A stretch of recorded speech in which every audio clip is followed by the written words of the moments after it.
প্ৰয়োগী আত্মা হোৱা। ওম শান্তি। আজিৰ মুৰলী 22 তাৰিখ 1 মাহ 2024। বাবাই কৈছে, মৰমৰ সন্তানসকল, তোমালোক সম্পূৰ্ণ পাৱন হ'ব লাগে। সেইবাবে কেতিয়াও কাকো দুখ নিদিবা। কৰ্মেন্দ্ৰিয়ৰ দ্বাৰা যাতে কোনো বিকৰ্ম নহয়, সদায় পিতাৰ আজ্ঞা অনুসৰি চলি থাকা।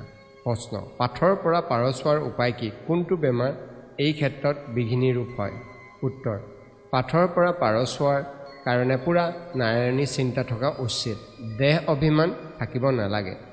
এই দেহ অভিমানেই হৈছে সকলোতকৈ কাঢ়া বেমাৰ। যেতিয়ালৈকে দেহী অভিমানী নোহোৱা তেতিয়ালৈকে পাৰচ হ'ব নোৱাৰা।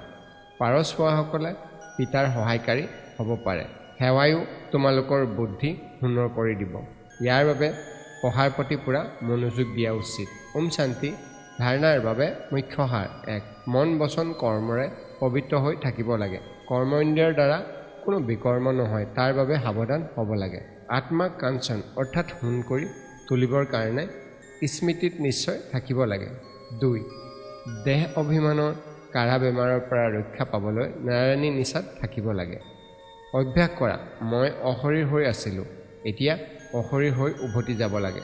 বৰদান, যোগ কৰা আৰু পঢ়ুৱাৰ যোগ্যতাৰ লগতে প্ৰয়োগী আত্মা হোৱা। শ্লোগান, অনুভৱী আত্মা কেতিয়াও বায়ুমণ্ডল বা সংগৰ ৰাগত আহিব নোৱাৰে। ওম শান্তি।